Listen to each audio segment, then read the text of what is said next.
ಎಲ್ರಿಗೂ ನಮಸ್ಕಾರ. ಇಂದು astro and life ಕೇರ್ಗೆ ಸ್ವಾಗತ. ಯುಗಾದಿಯನ್ನು ಹೊಸ ವರ್ಷ ಅಂತ ಆಚರಣೆ ಮಾಡ್ತೇವೆ. ಹಾಗಾದರೆ ಯುಗಾದಿ ಹೊಸ ವರ್ಷ ಬರೋದಕ್ಕಿಂತ ಮೊದಲು ಈ ಕ್ಯಾಲೆಂಡರ್ ವರ್ಷದ 2026 ನಾವು ಹೊಸ ಕ್ಯಾಲೆಂಡರ್ ವರ್ಷಕ್ಕೆ ಪಾದಾರ್ಪಣೆ ಮಾಡಿದ್ದೇವೆ. ಅಂಥದ್ಮೇಲೆ ಈ ಒಂದು ಹೊಸತನದಿಂದ ಪ್ರಾರಂಭ ಮಾಡಿ ಯುಗಾದಿ ಹೊಸ ವರ್ಷ ಬರೋ ಒಳಗಡೆ ನಮ್ಮ ಒಂದಿಷ್ಟು ಪೂರ್ವ ತಯಾರಿ, ನಮ್ಮನ್ನು ನಾವು ಎಷ್ಟು ಪ್ರೀತಿಸ್ಕೊಳ್ತಿದ್ದೇವೆ ಅಂತ. ನನ್ನನ್ನು ನಾನು ಪ್ರೀತಿಸ್ಕೊಳ್ತಾನೆ ಇದ್ದೇನೆ. ನನ್ನನ್ನು ಪ್ರೀತಿಸದೆ ನಾನು ಇನ್ಯಾರನ್ನು ಪ್ರೀತಿಸಲಿ? ನನಗೆ ನನ್ನ ಮೇಲೆ ಪ್ರೀತಿನೇ ಇದೆ. ಹಾಗಾದರೆ ನಾವು ನಮ್ಮ ಬಗ್ಗೆ ಎಷ್ಟು ಬೈಕೊಂಡಿರ್ತೀವಿ, ನಮ್ಮ ಒಂದು ಗಳಿಕೆ ಮೇಲೆ, ಪ್ರತಿಯೊಂದರ ಮೇಲೆ ಎಲ್ಲೋ ಒಂದು ಕಡೆ ನಮಗೆ ನೆಗೆಟಿವ್ ಆಗಿ, ನಮಗೆ ಸಂಬಂಧಪಟ್ಟಿದ್ದು ಯಾವುದೇ ಇರ್ಬೋದು, ಅದರ ಬಗ್ಗೆ ಎಲ್ಲೋ ಒಂದು ಕಡೆ ನಮಗೆ ಯಾವುದೋ ದಿನದಲ್ಲಿ ನೆಗೆಟಿವ್ ಬಂದೋಗಿರುತ್ತೆ, ಅಥವಾ ಅದರ ಬಗ್ಗೆ ಒಂದು ಸ್ವಲ್ಪ ದಿನ ಯೋಚನೆ ಮಾಡಿರ್ತೇವೆ. ಹಾಗಾದರೆ ನಮ್ಮನ್ನು ನಾವು ಪ್ರೀತಿಸ್ಕೊಳ್ಳೋದು ಹೇಗೆ? ಮತ್ತು ಆ ಒಂದು ಹೊಸ ವರ್ಷ ಬರೋಷ್ಟೊತ್ತಿಗೆ ನಾವು ಒಂದಷ್ಟು ತಕ್ಕ ಮಟ್ಟಿಗೆ ನಮ್ಮನ್ನು ನಾವು ಪ್ರೀತಿಸ್ಕೊಂಡ್ರೆ ಹೇಗಿರುತ್ತೆ, ಅದು ಇವತ್ತಿನ ವಿಷಯ. ಹಾಗಾದರೆ ಯುಗಾದಿಯ ಹೊಸ ವರ್ಷ ಯಾಕೆ ಅಂತ ಹೇಳಿ ಒಂದು ಚಿಕ್ಕದಾಗಿ ನೋಡೋಣ. ಆಮೇಲೆ ನಮ್ಮನ್ನು ನಾವು ಪ್ರೀತಿಸ್ಕೊಳ್ಳೋದ್ರ ಬಗ್ಗೆ ನೋಡೋಣ. ಮೊದಲು ರೋಮನ್ ಕ್ಯಾಲೆಂಡರಲ್ಲಿ ಏನಿತ್ತು ಅಂದರೆ, ಹೊಸ ವರ್ಷ ಮಾರ್ಚಿಂದ ಪ್ರಾರಂಭ ಆಗ್ತಾಯಿತ್ತು. ಹೇಗೆ ನಾವು ನೋಡ್ತೇವೆ, 12 ಮನೆಗಳಿದೆ ಜ್ಯೋತಿಷ್ಯ ಶಾಸ್ತ್ರದಲ್ಲಿ. ಹಾಗೆಯೇ ಅದನ್ನು ಏನು ಮಾಡ್ತಾಯಿದ್ರು, ಆಕಾಶ ಸಿದ್ಧಾಂತ ಮತ್ತು ಆಕಾಶದ ಮನೆಗಳು ಅಂತ ಹೇಳಲಾಗ್ತಾ ಇತ್ತು. ಆಗ ಸಪ್ತಮ ಭಾವವನ್ನು ಸಪ್ತಮಾಂಬರ ಅಂತ ಹೇಳಲಾಗ್ತಾ ಇತ್ತು. ಅಂದರೆ ಅಂಬರ ಅಂದರೆ ಆಕಾಶ, ಸಪ್ತಮಾಂಬರ ಅಂತಂದರೆ 7ನೇ ಮನೆ. ಆಗ ಸೆಪ್ಟೆಂಬರ್ ಅಂತ ಹೇಳಿದ್ರು. ಅದೇ ರೀತಿ ಅಷ್ಟಮಾಂಬರ ಅಕ್ಟೋಬರ್ ಅಂತ ಹೇಳಿದ್ರು. ನವಮಾಂಬರ ನವೆಂಬರ್ ಅಂತ ಹೇಳಿದ್ರು. ದಶಮಾಂಬರ ಡಿಸೆಂಬರ್ ಅಂತ ಹೇಳಿದ್ರು. ಆದರೆ ನವಮಾಂಬರ ಸಪ್ತಮಾಂಬರ ಅಂತ ಏನಿತ್ತು, ಆ ಸಪ್ತಮಾಂಬರ ಅಂತಂದರೆ 7ನೇ ಮನೆ, ಅಷ್ಟಮಾಂಬರ ಅಂದರೆ 8ನೇ ಮನೆ, ನವಮಾಂಬರ ಅಂದರೆ 9ನೇ ಮನೆ, ದಶಮಾಂಬರ ಅಂದರೆ 10ನೇ ಮನೆ. ಆದರೆ ಅದನ್ನೇ ಸಪ್ತಮಾಂಬರಕ್ಕೆ ಸೆಪ್ಟೆಂಬರ್ ಅಂತ ಹೇಳಿಬಿಟ್ರು, ಅಷ್ಟಮಾಂಬರಕ್ಕೆ ಅಕ್ಟೋಬರ್ ಅಂತ ಹೇಳಿಬಿಟ್ರು, ನವಮಾಂಬರಕ್ಕೆ ನವೆಂಬರ್ ಅಂತ ತಗೊಂಡ್ಬಿಟ್ರು, ದಶಮಾಂಬರಕ್ಕೆ ಡಿಸೆಂಬರ್. ಆದರೆ ಅಲ್ಲಿ 10ನೇ ತಿಂಗಳೇ ಆಗಿರುತ್ತೆ. ಅದಕ್ಕೆ ಅಲ್ಲಿಯ ವ್ಯತ್ಯಾಸವನ್ನು ತೆಗೆದುಕೊಂಡಾಗ ಆಗ 11ನೇ ಮನೆ 12ನೇ ಮನೆ ಮುಗಿಯೋದಕ್ಕೆ 2 ತಿಂಗಳ ಕಾಲ ಏನಾಗುತ್ತೆ, ಹಿಂದೆ ಮುಂದೆ ವ್ಯತ್ಯಾಸಗಳಾಗುತ್ತೆ. ಅಂದರೆ ದಶಮಾಂಬರ ಅಂತ ತೆಗೆದುಕೊಂಡಾಗ 10ನೇ ತಿಂಗಳಾಗಿರುತ್ತೆ. ಆದರೆ ಆಗಲೇ ಡಿಸೆಂಬರ್ ಅಂತ ಹೇಳಿಬಿಟ್ಟು 12ನೇ ಒಂದು ತಿಂಗಳನ್ನು ಹೇಳ್ತಾ ಇರ್ತಾರೆ.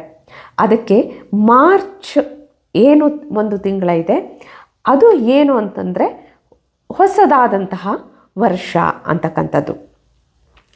ಅದಕ್ಕೆ ಏನಂತಂದರೆ ಇಲ್ಲಿ ಹೊಸ ವರ್ಷವನ್ನು ಆಚರಣೆ ಮಾಡಲಾಗುತ್ತೆ. ಕಾಲಪುರುಷನ ಕುಂಡಲಿಯಲ್ಲೂ ಸಹ ಮಾರ್ಚ್ ಅಂತಕ್ಕಂಥದ್ದು 1ನೇ ಮನೆ ಆಗಿರುತ್ತೆ.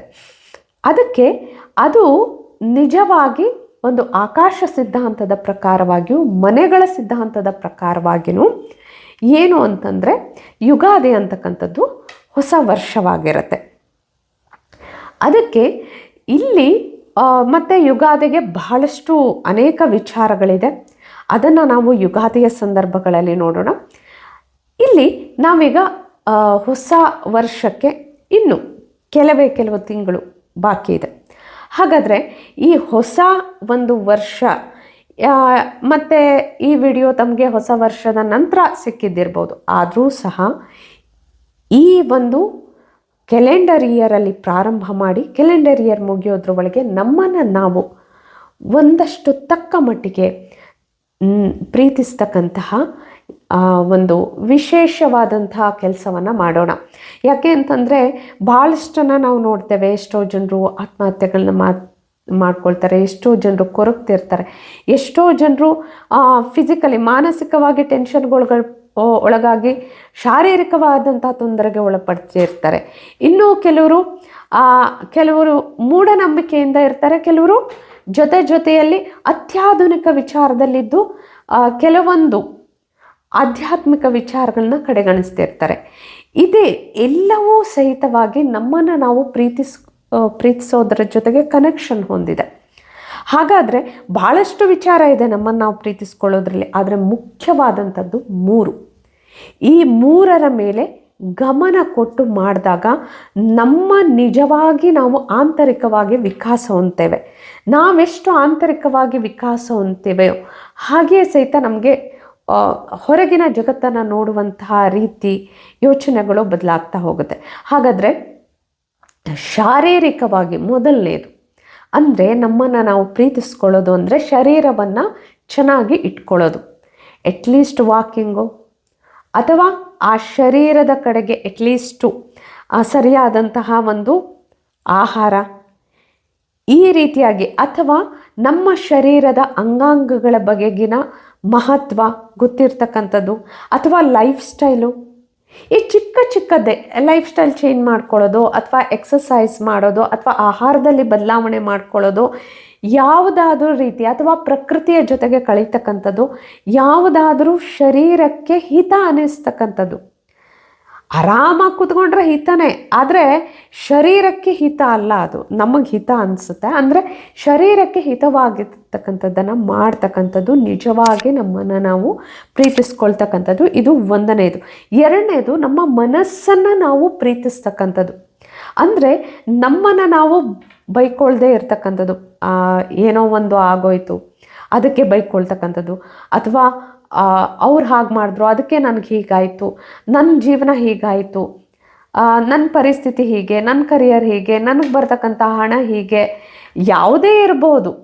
ಅದು ಒಂದು ಮಾನಸಿಕವಾದಂತಹ ಯೋಚನೆಯ ರೀತಿಯಲ್ಲಿ, ಅಥವಾ ಭಯ ಇರ್ಬೋದು, ಉದ್ವೇಗ ಇರ್ಬೋದು, ಚಿಂತೆ ಇರ್ಬೋದು, ಯಾವುದೋ ಸಹಿತ ಸ್ವಲ್ಪ ಹೆಚ್ಚಾಗಿ ಬಾಧಿಸ್ತಾ ಇದ್ದರೆ, ಸ್ವಲ್ಪ ನಾರ್ಮಲ್ ಆಗಿದ್ದರೆ ಓಕೆ, ಇದು ನಾರ್ಮಲ್ಲು, ಬರುತ್ತೆ ಹೋಗುತ್ತೆ, ಅದು ನಾರ್ಮಲ್ಲು.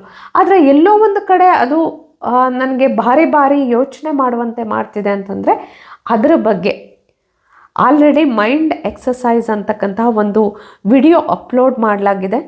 ಬಹಳಷ್ಟು ಜನರು ಈ ವಿಡಿಯೋಕ್ಕೆ ಒಂದಷ್ಟು ಫೋನ್ ಮಾಡಿ, ಕೆಲವೊಬ್ಬರು ಕಾಮೆಂಟ್ ಮಾಡಿ, ಕೆಲವೊಬ್ಬರು ಮೇಲ್ ಮಾಡಿ ತಿಳಿಸಿದ್ರು, ಇದರಿಂದ ನಾವು ಹಲವಾರು ಮಾನಸಿಕ ವಿಚಾರಗಳಿಂದ ಹೊರಬಂದ್ವಿ ಅಂತ.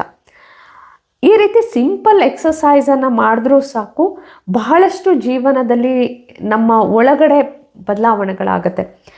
ಬಹಳಷ್ಟು ಇದೆ ಮನಸ್ಸಿಗೆ ತಕ್ಕಂತಹ ಬದಲಾವಣೆಯ ವಿಷಯದಲ್ಲಿ. ಬಹಳಷ್ಟು ಚಿಕ್ಕ ಪುಟ್ಟ ಮನಸ್ಸಿನ ಎಕ್ಸಸೈಸಸ್ಗಳಿದೆ. ಆದರೆ ಆಲ್ರೆಡಿ ಅಪ್ಲೋಡ್ ಮಾಡಿರುವಂಥ ವಿಡಿಯೋದಲ್ಲಿ ಮೈಂಡ್ ಎಕ್ಸಸೈಸ್ ಅಂತ ಇದೆ, ತಾವು ಅದನ್ನು ವೀಕ್ಷಿಸ್ಬೋದು. ಸದ್ಯ ಅದನ್ನು ಮಾಡಿದರೂ ಸಾಕು.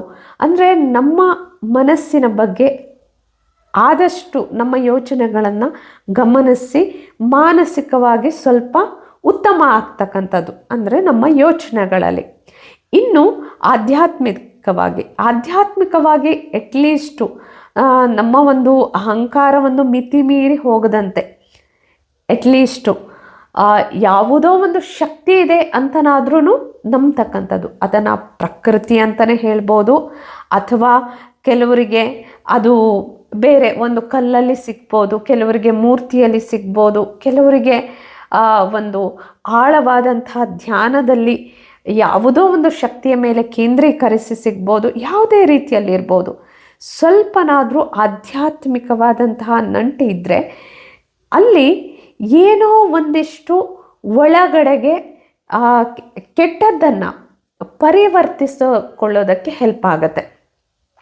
ಅಂದರೆ ಯಾವುದೋ ಒಂದು ಶಕ್ತಿ ಇದೆ, ಅದು ನನಗೆ ಹೆಲ್ಪ್ ಮಾಡುತ್ತೆ, ಅದು ನನಗೆ ಮುಂದೆ ಬರೋದಕ್ಕಾಗತ್ತೆ. ಈ ರೀತಿ ಒಳಗಿನ ಆತ್ಮವಿಶ್ವಾಸವನ್ನು, ನಮ್ಮೊಳಗಿನ ಶಕ್ತಿಗಳನ್ನು ಅರ್ಥ ಮಾಡ್ಕೊಳ್ಳೋದಕ್ಕೆ ನಮಗೆ ಈ ಆಧ್ಯಾತ್ಮಿಕತೆ ಅಂತಂದರೆ ಏನೋ ದೊಡ್ಡ ಸಾಧನೆ ಮಾಡಬೇಕಂತಲ್ಲ, ಇಡೀ ದಿವಸ ದೇವರ ಪೂಜೆ ಅಥವಾ ಭಕ್ತಿನೇ ಮಾಡಬೇಕು ಅಂತಲ್ಲ. 5 ನಿಮಿಷ 10 ನಿಮಿಷ ಆದ್ರೂ ನಾವು ನಂಬೋ ಯಾವುದೇ ಒಂದು ದೊಡ್ಡ ಶಕ್ತಿಯ ಜೊತೆಗೆ ಅಟ್ಲೀಸ್ಟ್ ಕಳೀತಕ್ಕಂಥದ್ದು, ಸಮಯ ಕೊಡ್ತಕ್ಕಂಥದ್ದು. ಈ ರೀತಿ ಮಾಡ್ತಾ ಬಂದಾಗ ನಮ್ಮೊಳಗಡೆ ಬಹಳಷ್ಟು ಬದಲಾವಣೆ ಆಗುತ್ತೆ, ನಮ್ಮ ಆಂತರಿಕ ವಿಕಾಸ ಆಗುತ್ತೆ. ಈಗ ಯಾವುದಾದ್ರೂ ದೊಡ್ಡ ಶಕ್ತಿ ಅಥವಾ ನಮಗಿಂತ ವಿಶೇಷ ಶಕ್ತಿ ಅಂತ ಏನು ನಂಬಿಸ್ತೀವಿ ಅದು ಡಿವೈನ್ ಇರುತ್ತೆ, ದೈವಿ ಇರುತ್ತೆ.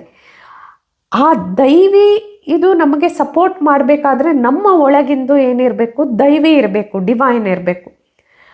ಅದಕ್ಕೆ ಒಂದು ಹೆಜ್ಜೆ ನಮ್ಮನ್ನು ಸ್ವಲ್ಪ ಎತ್ತರಕ್ಕೆ ಆಂತರಿಕವಾಗಿ ತೆಗೆದುಕೊಂಡು ಹೋಗ್ತಕ್ಕಂಥ ಪ್ರಯತ್ನವನ್ನು ನಾವು ಯುಗಾದಿಯ ಹೊಸ ವರ್ಷಕ್ಕೆ ಒಂದು ಪೂರ್ವಭಾವಿಯಾಗಿ ಮಾಡ್ತಾ ಹೋಗೋಣ. ಆಮೇಲೆ ಒಂದು ಚೂರಾದರೂ, ಬೇರೆ ಏನೋ ಬೇಡ, 5% ಬೇಡ, 1% ಆದರೂ ನಮ್ಮಲ್ಲಿ ನಾವು ಯಶಸ್ಸನ್ನು ಪಡೆದ್ರೆ, ಒಂದೇ ಸರಿ ದೊಡ್ಡದಾಗಿ ಪ್ಲ್ಯಾನ್ ಮಾಡ್ಕೊಳ್ಳೋದಲ್ಲ, ಹಂತವಾಗಿ 1% ಮಾಡ್ಕೊಳ್ತೀನಿ, 2% ಮಾಡ್ಕೊಳ್ತೀನಿ, ಇಷ್ಟೇ ಮಾಡ್ತಾ ಹೋದರೂ ಸಾಕು. ಅದಕ್ಕೆ 1% ನಾನು ಮಾಡ್ಕೊಂಡಿದ್ದೀನಿ. ಇಷ್ಟು ನಾವು ಖುಷಿಯಲ್ಲಿ ಆ ಒಂದು ಹೊಸ ವರ್ಷವನ್ನು ನಾವು ವೆಲ್ಕಮ್ ಮಾಡೋಣ. ಈ ಕ್ಯಾಲೆಂಡರ್ ಇಯರ್ದಿಂದ ಪ್ರಾರಂಭ ಮಾಡೋಣ, ಹೊಸ ವರ್ಷದೊಂದಿಗೆ ಸೆಲೆಬ್ರೇಟ್ ಮಾಡೋಣ, ಹಾಗೆ ಮುಂದೆ ಅದನ್ನು ಬೆಳೆಸ್ತಾ ಹೋಗೋಣ. ಮುಂದಿನ ಸಂಚಿಕೆಯಲ್ಲಿ ನಾವು ಮತ್ತೆ ಹಾಜರಾಗೋಣ. ಅಲ್ಲಿಯವರೆಗೆ ಶುಭಮಸ್ತು. ಧನ್ಯವಾದಗಳು.